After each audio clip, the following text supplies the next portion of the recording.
Well, hello, welcome friends, family, community members, neighbors, all of you who are tuning in with us here for our live bi-weekly conversation around the kitchen table or wherever we may be in our own places and spaces. My name is Sean Hayes, and today I will be helping to guide our conversation, not in place of Peng, but with his help. He's not able to join us today, but I'm very excited to be here and to hold the space with all of you and to see your faces and just to have a conversation and see where it takes us. As we all know, the world, our country specifically, has been dealing with a lot of violence, from what we saw last week in Atlanta, the shootings of those Asian American women and other folks who were killed there, as well as then just recently this week in Boulder, Colorado, the violence. At times it feels like it's escalating, and then in other moments we feel like, the violence has always been here, and we're just maybe starting to see it more and to talk about it. And that's really why we're here today. We want to really hold up the Asian AAPI community. We want to stand in solidarity with all of them, our friends, our neighbors, and just hold that in this moment, and also all of the people affected in Colorado as well. And we know that each of us, whether it's we're connected to people or places, just the pain and sadness and grief that each of us are feeling as these things are happening in our country and globally as well. So thank you again for all of you are here who are tuning in, joining us for this really important conversation. We're glad you're here. And we encourage you to actually join the conversation, share, maybe start off by sharing where each of you are tuning in from. We love to know where our folks are from and to see you with us.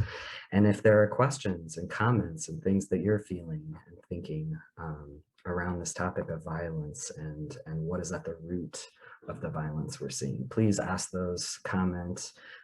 We're grateful for Austin being behind the scenes, helping out with that moderation. So he will be sharing those things with us, and we'll hope to add those into our conversation as well.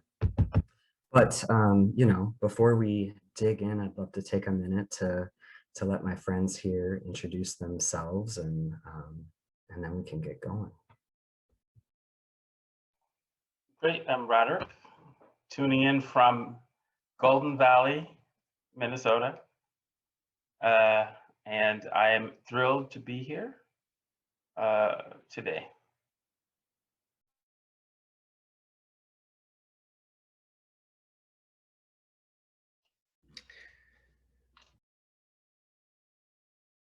Chris and I are playing a game. Good morning, everybody. My name is Ed Heisler. I'm here from Duluth, Minnesota. I'm also thrilled to be here, and particularly, it's actually a spring in Duluth, Minnesota, where when the first day of spring happens, it feels like the first day of spring, and the rivers are all just like flooding full of water, and you can feel that life is just around the corner. That's about to emerge. So I'm feeling pretty good about bringing that energy into this conversation. Hey, I'm Chris. Jagnashin ani indao nagaminsing inda minwa indanoki Anishinaabe a king. I'm a white dude and I live and work in Duluth on Anishinaabe land.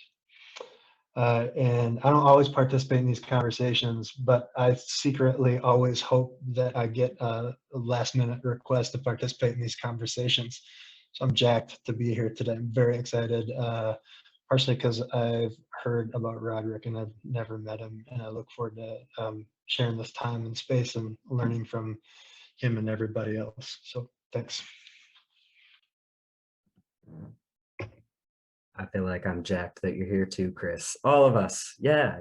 And making the connections. I didn't even put that together, that you two haven't been on a call together. So yeah, I love this. The growing relationships and connections. It's really, really beautiful. And I think you know, really needed in this time where we're, you know, we've been isolated for a year, over a year now for many of us, and connection and community feel harder to find. And so, yeah, again, just grateful to be here with each of you who I, you know, greatly respect and admire. So thank you.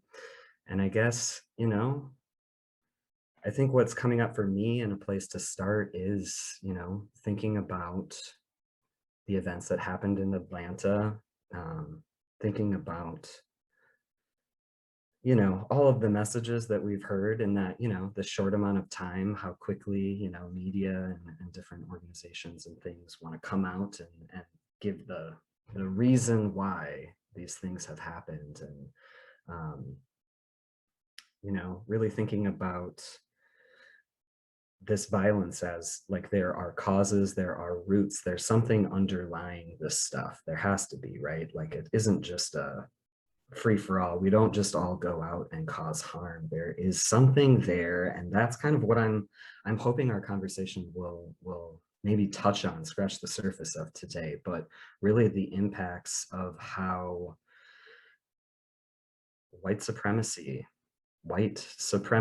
and patriarchy and some of these huge forms of oppression that I believe, you know, in the work that I've done and in the things that I've learned over the couple of years that I've been really thinking about this kind of stuff. It's, for me, that really is at the root. And so I'd love to hear, you know, more from each of you on where you're seeing those root causes. Like what is it? Is there something I've missed there? Is there another root? Or how can we really hone in on those things and start to address, like, how do we prevent the violence from happening?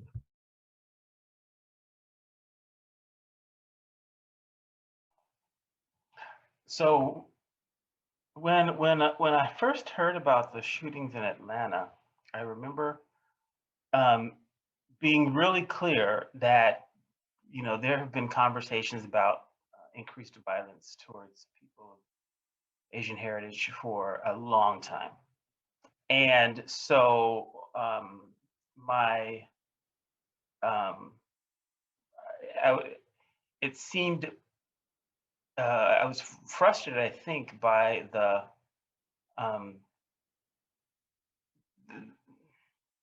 a desire to have an either or around motive. You know, either it was or it wasn't, and there was no middle ground. And I thought, well, that's not how these things work, right? And so I was frustrated.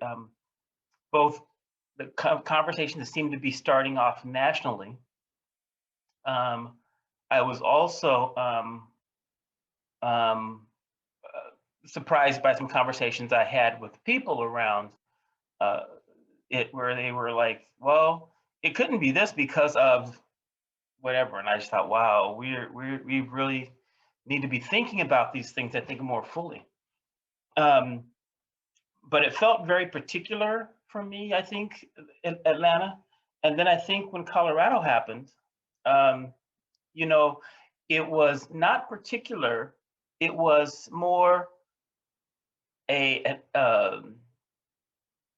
was more, I don't know if I connected the two necessarily. I connected it to a number of other shootings, I think, that have happened in the US, but I didn't really connect it to the shooting in Atlanta. Knowing, though, that they have sort of the same base causes, but that those things are manifested differently. And knowing that the conversation in Atlanta seemed to become a need for the Asian community to justify that it was indeed under attack. On top of the tragedy of people being shot. And last thing I thought, in terms of sort of just starting out sort of my conversation with you guys on this, is I thought it was particularly interesting that the church, I think I read that the church disavowed this member. And I thought, that is very interesting that you could cultivate a member, and as soon as they do something that's probably not unlike, not disconnected to sort of what we've been growing in the attitudes we've been growing in that church, I imagine, that now you want to just sever them, and chances are maybe not do anything different inside of the church that might address some of those causes when you talk about root causes, because they come from some place. And I thought it was really interesting that the church felt like they could just disown the member and that would solve the problem for them anyway.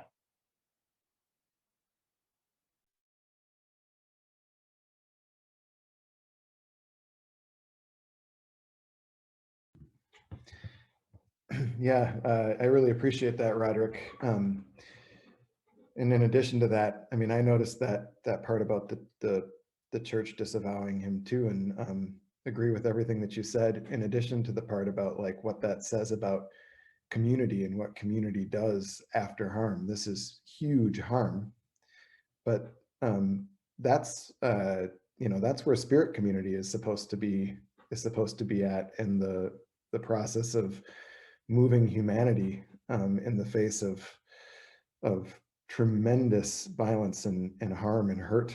And I've been thinking a lot about what that means too. But to take a couple of steps back, yeah, I mean, when I heard about Atlanta, I was literally felt sick about it, and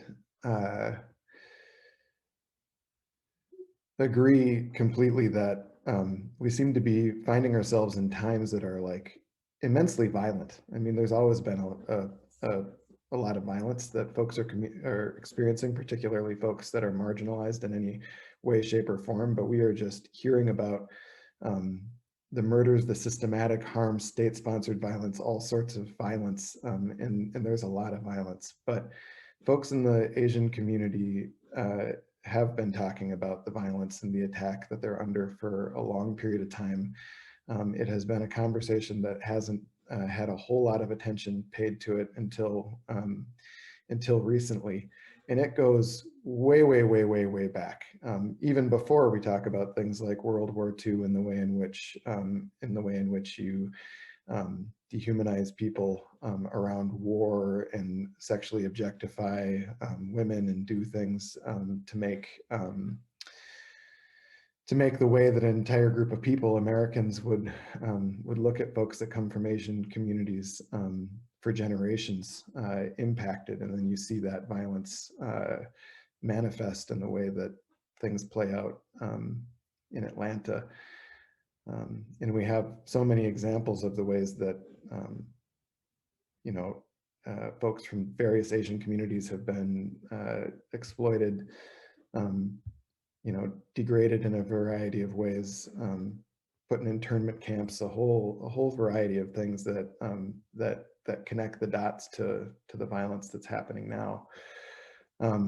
So it really makes me think, when I start to think about the roots, about noticing how violent we are becoming as a society, and how anywhere that you can look where people have been saying for generations now, there is like a systematic way that violence and harm is happening to us.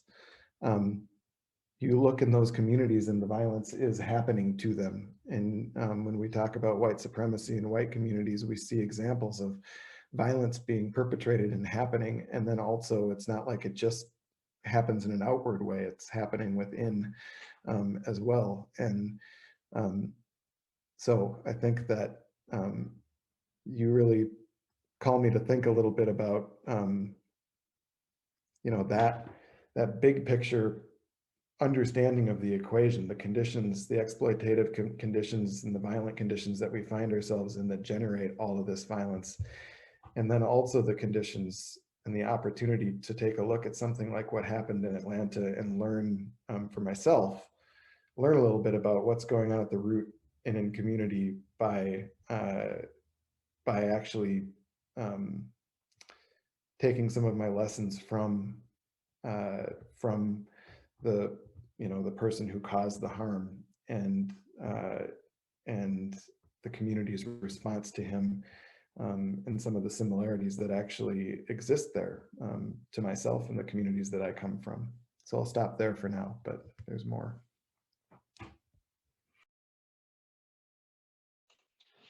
Yeah, I appreciate what both of you guys have said, and part of what I'd like to do is just ask you a bunch of questions and hear more about what you're saying.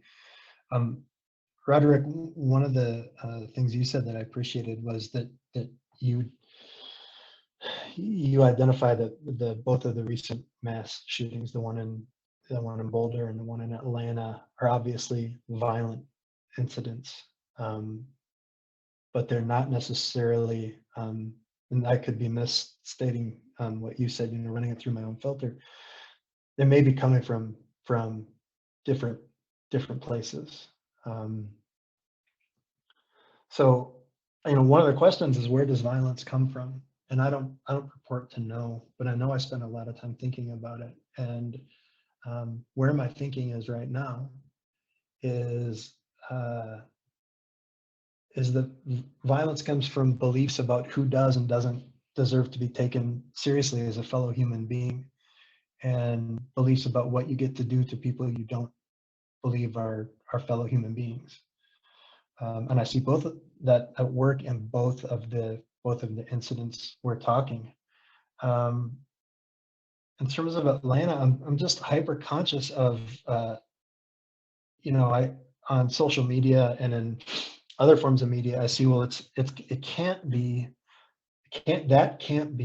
anti-Asian violence because the cops asked the white shooter if he hates Asian people, and he said no. And first of all, that obviously perpetuates the myth that to be coming from a place of white supremacy, taking white people most seriously, you have to be conscious of it.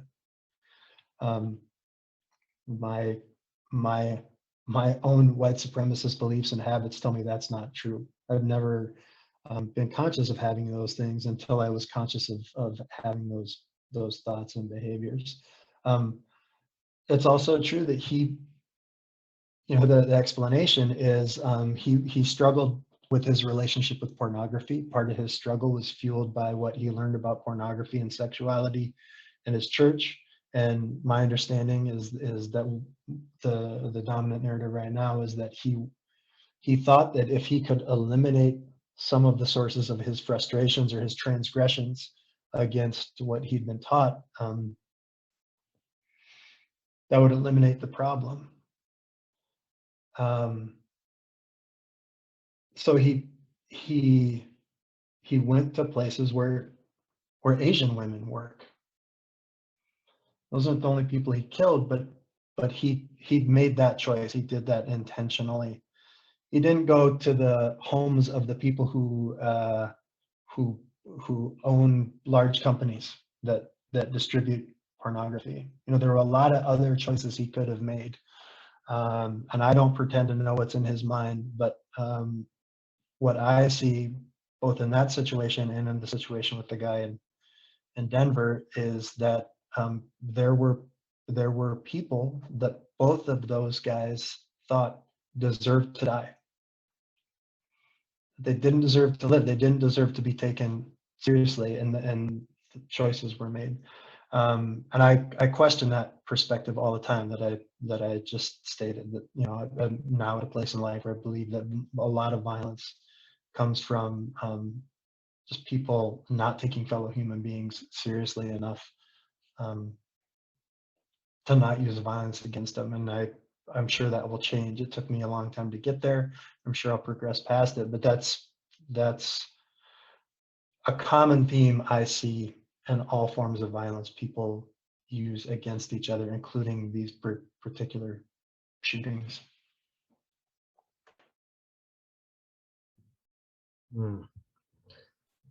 Yeah, I appreciate all of your first thoughts. I mean, it's like there's so much here to unpack, and I appreciate the questions too, because it's like I feel like that's what I have a lot of too, like why, and oftentimes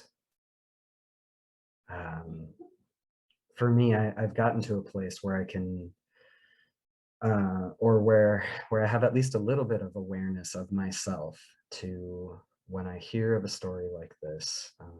Last week when I really have not been watching the news. I know a lot of people are like very similar, just it's so much. And I happened to hear the news about the shootings in Atlanta right before I was going to be having a conversation with Pang, my dear friend and colleague. And it, Chris, you mentioned it's like this time where we as white people, it's a white person who perpetrated this harm. Me as a white person, it causes me to think about those habits and those blind spots that I have in my own life, because, reading that initial news story, before any of the like reasonings and things came out with media and churches and whatnot, I really had this moment of,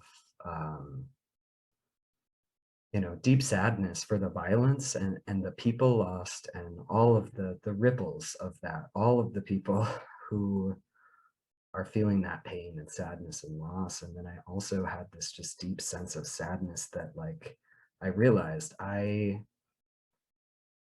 do not have a deep connection to or with AAPI communities. I don't have a lot of Asian friends. I don't know a lot about culture.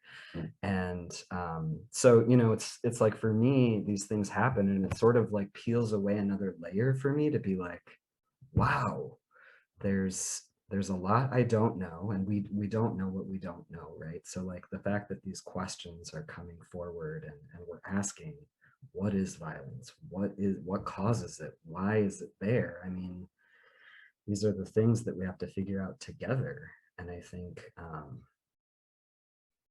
for me, it's like when I have those moments of like, wow, I'm realizing I feel that disconnection within myself from AAPI communities or the Black community or any other community that I'm not a part of, right? It's like,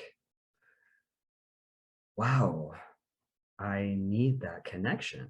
It's like I can feel the disconnect when I can become aware of that, like, wow, I really don't know. Wow, why am I not connected with more folks? And it kind of gives me this drive to look at, Chris, as you mentioned, my own habits.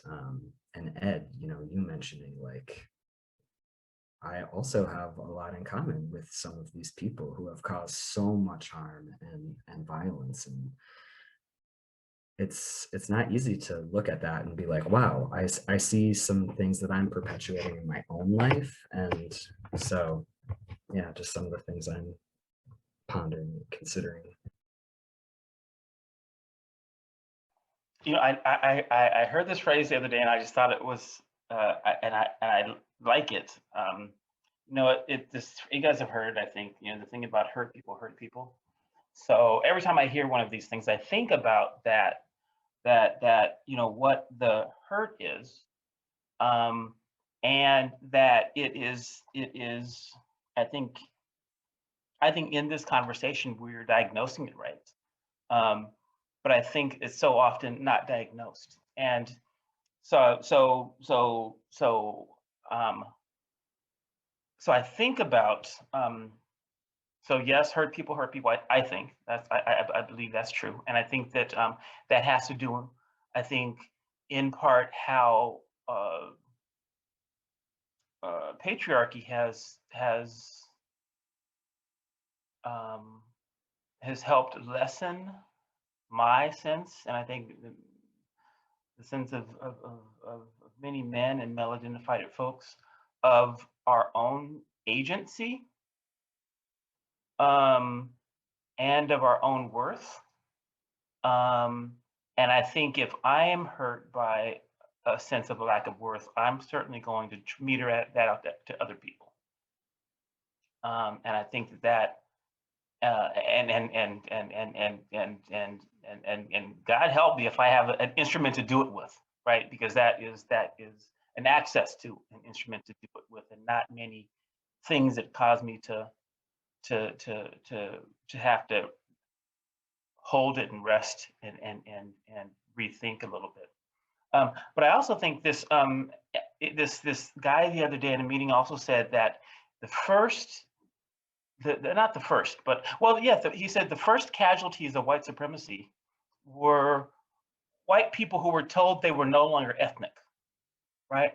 So early when we hear about Polish people being, rounded up and hurt, early when we heard about Italian people, etc., and I thought, well, that's interesting because that is a sense of, in order to be part of this whole, you have to renounce these things that were generations in the making about you and your people and your family and your world perspective in order to sort of join this sort of larger context.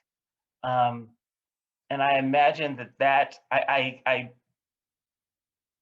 have been chewing on that since he said it, thinking, oh, could white supremacy survive if the various world ethnic groups in the US specifically sort of really begin to sort of reclaim that sort of ethnic identity? Because I think we sort of act like there aren't these multiplicity of identities that are rich, right, and deserve to be celebrated and navigated, and they don't seem to be as much as I think might be helpful. And when I other myself, right, then I probably other others. Does that make sense? I don't know if it makes sense, but if I'm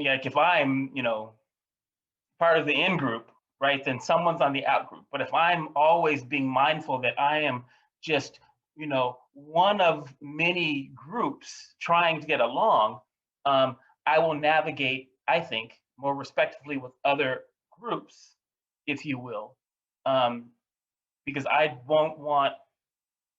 will understand that my subgroup is able to be harmed and needs to be respected. And I tend to think that might change some dynamics that are at play. I don't know if any of that made sense, but there you go. That made a lot of sense to me. Yeah, and I guess I think a little bit about Robert Aaron Long and like the pathway that brought him to the violence that he participated in, and it does make me think about my own, like the ways that I have othered others and othered myself and perpetrated, like made others invisible, made myself invisible, perpetrated harm towards myself and others. We're obviously talking about different levels of scale in these things, but like there's some usefulness in that. And I think when you're talking about that, Roderic, it's one of the things that I think about is like, I'm somebody who has like really benefited from both, well, people of all genders from a variety of different Asian communities, being folks who have taught and loved and connected, connected with me in a variety of different ways. And so when I hear about the violence in Atlanta, or I hear about the elders that are being pushed down in the streets, or, grocery store lines, like people literally, people of all ages adjusting their schedules for the day, old people not going out, like that kind of stuff. I am thinking about like the beautiful way that aunties like come together in so many of those communities, and like what that feels like and sounds like. And it makes me feel so horrified and so sad that would be like, that would be what particularly what the experience is with people who look like me, right? And it gives me this palpable sense, and I connect it to like what it would be like for my grandma, who's 90 years old, to be afraid to go outside, and she's on a walker, right, and be worried about somebody pushing her over, and like, you start applying it to your own experience of people and family and friends. you know, I think about, we live in communities and in a society where whether you're having a mental health crisis, you're too drunk, you don't have enough money, et cetera, you're going to engage with law enforcement, right? Like that's going to be the thing. Well, imagine that you're that you're worried Black community, like violence is like so often a part of that experience, right? Imagine me thinking about family members who have alcohol problems or family members who have trouble paying their rent. And there's, so I guess you could just keep going and going and going along the lines of like, of the ways that we can like have access an empathy and an understanding and a feeling for these things. But one of the things that's at the root of it that you made me think of, Roderic, is that like, whether I have chosen family, friends, relationships in communities outside of my own or not, am I able to do what I think you were describing, which is to understand myself as a part of a community of people that I have responsibility to, that I care about, that I cherish, and to be able to feel and have a sense of that, like have a sense of the equal way that I'm a part of that, as is everybody else in this country and in this world. And that, in that when something bad, like when there is systematic violence that's being perpetrated, things that are happening because of the white supremacist exploitative conditions that we have in this country, can I choose to actually face into the grief and the sadness about that, but also the like way that people use their hope and their creativity and their joy and their ways of helping each other get through these things too. Like, am I able to show up both for my community and in any connections and in any opportunities that I have to be with others, to show up in that way? Because I think that in our otheringness, even when we're people who care deeply about social justice and we're people who care deeply about equality, oftentimes it's like, well, that's happening to that group of people, and here's a Facebook post about it, or I'll go to this march, or I'll say this set of things about this thing. But are we actually showing up with the sense of like of recognition about what is happening to that, to the people who are having an experience together that is actually so deeply connected to the way that my experience could be or would be as well? And I don't know if that was as succinct a way of trying to follow up on what you were talking about, Roderic, but I think that there's something powerful in that otherness in our decisions about whether or not we will actually fully sort of open ourselves to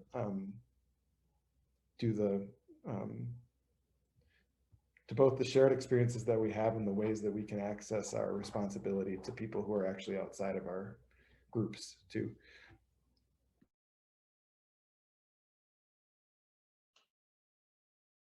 Yeah, partially because of the job I have. I help coordinate a program that's intended to apply restorative justice principles to working with people who have used and survived violence in relationships. I spent a lot of time thinking about how to actually care for people who have caused great harm. And one of the ways I think about that stuff is it's reflected in, I think, a different version of the phrase hurt people hurt people. Adrienne Marie Brown, in a brilliant YouTube video on helping to hold harm doers accountable, said, and I'm not going to get her phrasing perfect, but basically said something like, no one's first experience of trauma is causing it. And I think that's an uncomfortable concept for a lot of folks, because, oh boy, if we excuse, or if we acknowledge that people who cause harm have actually sustained great harm, we're letting them off somehow, or we're being soft. And to me, it's one of the most backbone having things you can do is to have the courage to say, you have got to stop hurting other people. And we deeply honor the fact that you're carrying pain from being hurt. Those guys didn't learn, they weren't born with violence in them. I mean, I know evolutionary biology proponents who would say, well, they actually were. And, you know, here's the, there's a comedian, Dennis Leary, some of whose stuff I like and some of whose stuff I don't like. But one of his routines from the 90s, he says racism isn't inborn, folks, it's learned. I got a 3-year-old, you know what he hates? Naps. It's a pretty glib way of talking about something really deep, but I believe in the core concept that those guys knew how to use violence, not because they created violence, but because they live in a world where violence is performed and exemplified all the time. It's like you have to work hard not to take on those lessons. And the concept of othering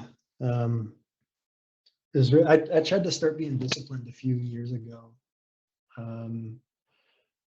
Instead of saying other people, to say fellow human beings. And I emphasize tried because I'm not a very disciplined person. But I was in graduate school and I was doing a lot of reading about othering, and I started thinking, you know, what is so seductive about thinking in those terms, even among people who are attempting to create community and foster a relationship. I foster a relationship with other people. And I know I'm a word nerd, and I know that sometimes I get too deep into that, but I have noticed a difference in my thinking. If anytime I want to write other people, I write fellow human beings. It's a different thing.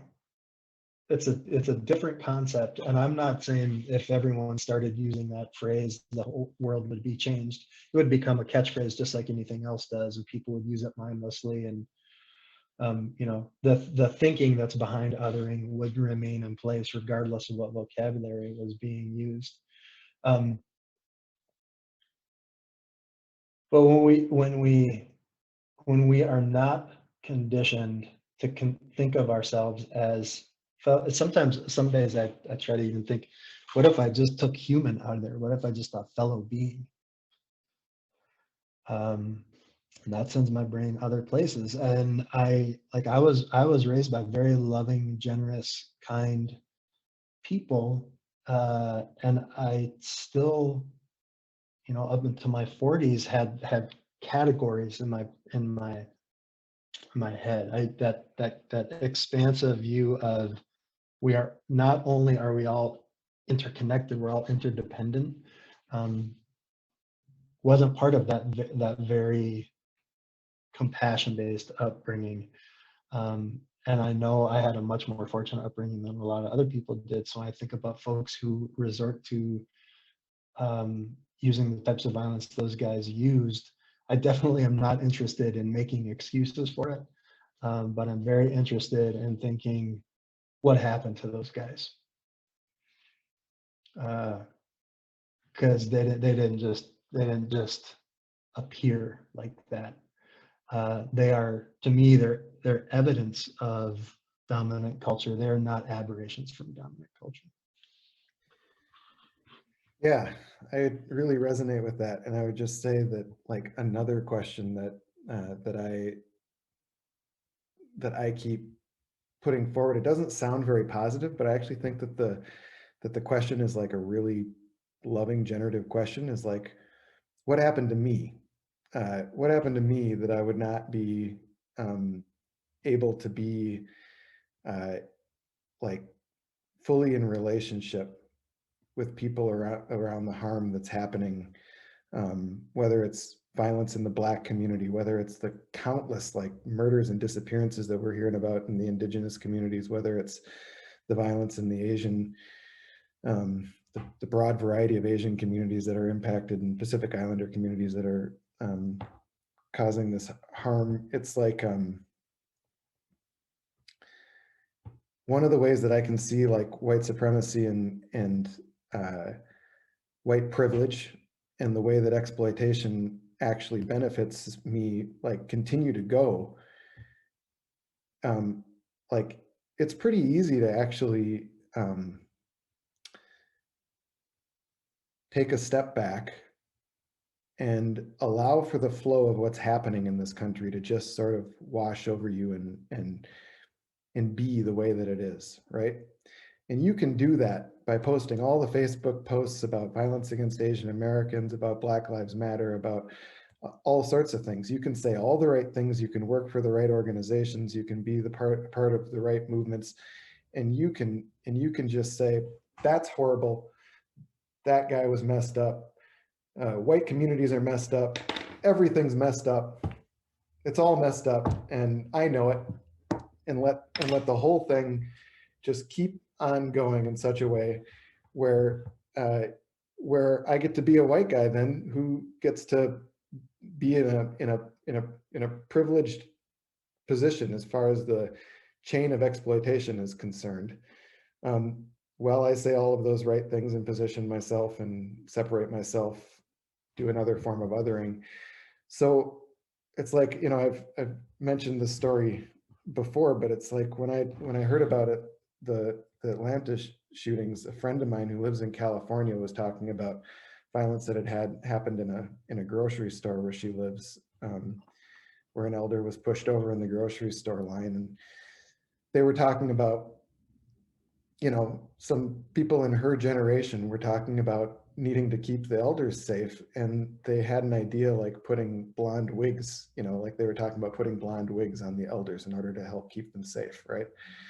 And there was joking and laughing about it, right? Because it was like, we got to keep the elders safe. And it was sort of like, this is something that would, like, you know, it's ridiculous and it would be funny and everything. So part of the text string that I'm a part of, right, has like a bunch of laughing emojis and stuff. And the idea of it just makes me want to cry, right? And I'm a white guy, and I'm thinking to myself, how do I respond to this?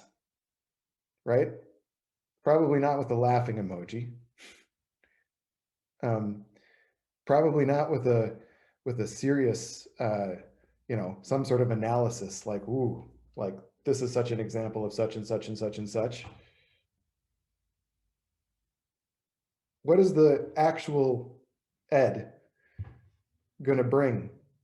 I'm in this relationship with people where they're basically sharing like the deeply human, like caring, hopeful, joyful way that people are trying to figure out how to handle violence that is happening in the community. And am I going to just say, am I going to find a way to be like, ooh, that's messed up, and turn the other way and then try not to get in that conversation anymore? Or do I have something to actually offer where I can like share in some of the pain of what that is, what it must be to have to try to protect your elders that way? And also like what it is to be able to find some joy and some laughter, and generate some goodness for one another in the midst of it. That takes a whole different way of showing up. And I don't see it as a courageous thing, but I think it's a type of courage that we actually need to cultivate. And it's like the question, what happened to me that I would constantly be, you know, looking at things through certain frames and doing my post this way and doing my post that way. And like, what would happen to me that I would allow everything that's happening to just wash over me and continue? And then I get put into the sorting hat of privilege in the way that I will be, versus showing up in a fuller way. So I don't know if that came through with the clarity that I was hoping that it would, but I think you're right on, Chris. And I know I talked quite a lot there, but like the questions about, you know, what is happening to create, you know, the people who are perpetrating all this harm, and then what is happening to us, what is actually happening to us that we are not actually connected in the ways that are going to generate the type of responsibility to one another, and the types of goodness and the types of possibility that could actually be game changing for people. Game changing. That's what we need, you know? Gosh. Yeah, so much. I think that question, gosh, that dang it, Ed. What about what happened to me? You know, that I heard that and I thought, wow, what happened to me?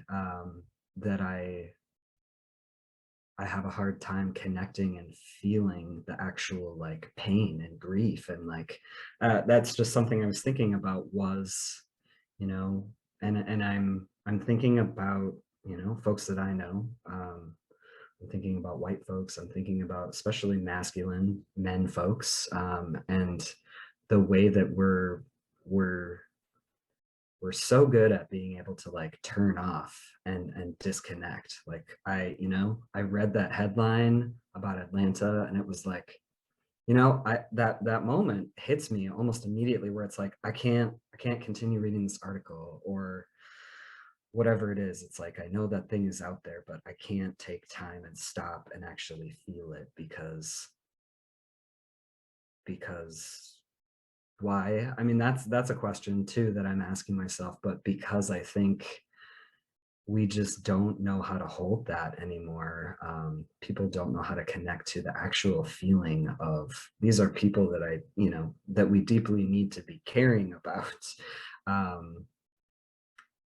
And gosh, you know, it's, so many things are coming to mind too. I'm thinking about, you know, the words that we use as masculine people and how we're constantly, I think I recently saw a post from A Call to Men, and they were talking about like the words that we use to talk about men and boys, and like, we're killing it, you're killing it, you know, and like all of these really violent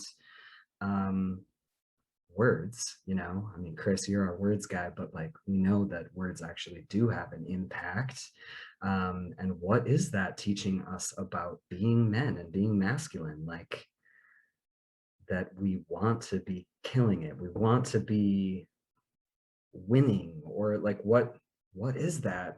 So I'm thinking about the words around it too, and also, you know, I see that we're coming to the end of our time as well too, but one thing that really just has stood out to me in folks' responses, especially, you know, I've been trying to listen mainly to folks of color as they're sharing, you know, like what do I need to hear? What do I need to learn? And there's lots of people on TikTok and Facebook and all these different things who are sharing and who are being really real about how they're feeling. And one of the things I saw was like, you know, the media calling on the Black community to be in solidarity with the Asian community. And that, I've seen that a couple of times in the last week, and that really makes me sick because I think we are missing a big part of this, which is around whiteness, which is around white supremacy, and the fact that we don't talk about that. We don't want to lift that up. We want to call on other people to do the work.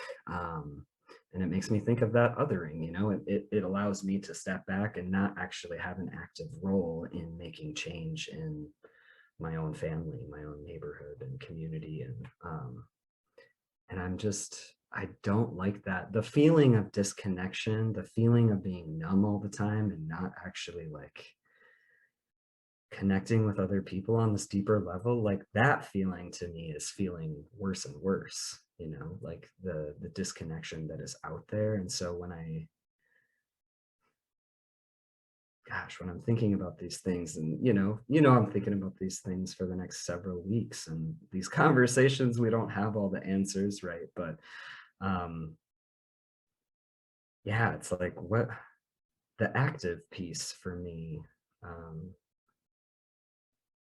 is kind of where I find the most struggle, and also like the most beautiful, wonderful things come out of those scary active things when I step in and when I do say, hey, this was a white guy, like let's talk about what the white community needs to do to be in solidarity with the Asian community.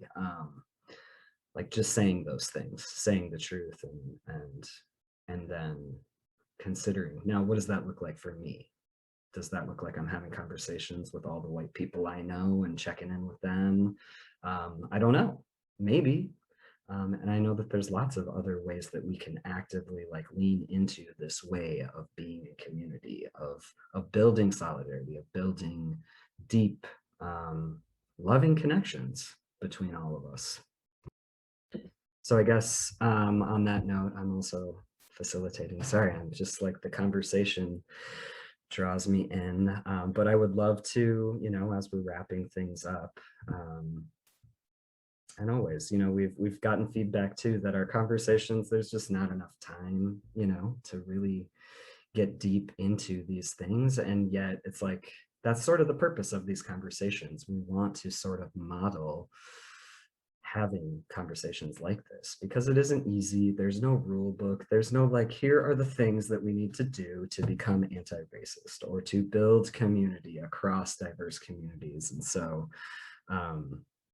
yeah, I'm just grateful that we can be in this space together and that other folks are joining us and are watching and hopefully starting to have these conversations with your friends and with your people, because I think that's what we need is more of this, more of the digging deeper, the feeling it, and being together. So just, yeah, I'd love to hear kind of what all of your thoughts are, where you're at right now in this moment as we're closing. And you know, obviously this will be an ongoing conversation, but yeah.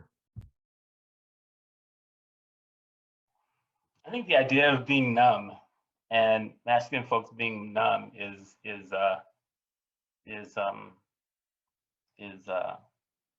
the way it is, right? I think there is an expectation, right, that we sort of walk around the world numb because it does keep you immobile, right? It does keep you it does keep me. I should use me statements. It does keep me numb. It does keep me thinking that, oh, these things just happen, right? Because if I'm numb to like the nuances that of the things that I set in motion or that I perpetuate, it does allow me to be. You know, there's that song. There's some song that says "comfortably numb." I forget what the song is, but there's a phrase in that, and every time I hear it, I just go. At first, when I heard it, I thought, "Oh, that sounds great," and then as I hear it today, I just go, "No, I don't want to be comfortably numb because if I'm being Pink Floyd, yes, if I'm being if I'm being comfortably numb, then I really am reaping the benefits of a system that is killing myself and everyone around me. And I don't want to be, that's not something I want to live doing, if you will." Yes, comfortably numb.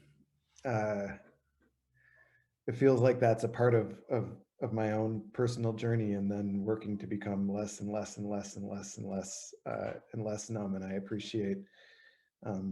We've talked a lot about like othering as part of the roots of violence and as part of white supremacy, and I think that part of what I'm taking away from this conversation is like the importance of not being numb to the pain and the suffering and the harm and the systematic oppression that is happening to other people. But then another form of othering, like when I say that the question about what happened to me is actually intended to be a loving one, it's that there is like all sorts of goodness and things that can be given to others that exist like within me and within each of us and within everybody. And like, I'm a little wary of the type of othering that happens too, where we are willing to talk, like, you know, I'm a white guy, so I'm willing to talk about what's wrong with the white community without being a white person who is bringing a bunch of joy and a bunch of hope and a bunch of possibility and a bunch of like both things are really are needed, not just talking about like how messed up the whole thing is,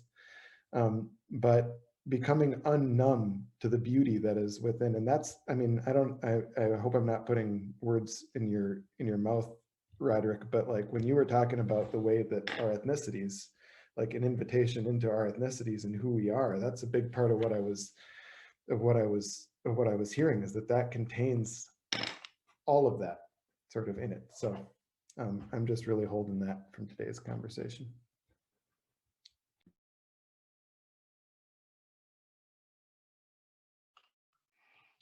I've heard Indigenous folks talk about their desire for mostly white folks, but generally folks who don't consider themselves Indigenous to figure out where they/we are indigenous to,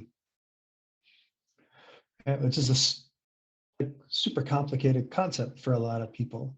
I mean, I'm like, as far as I know, Scotch, Irish, Dutch, Sicilian, bunch of other stuff.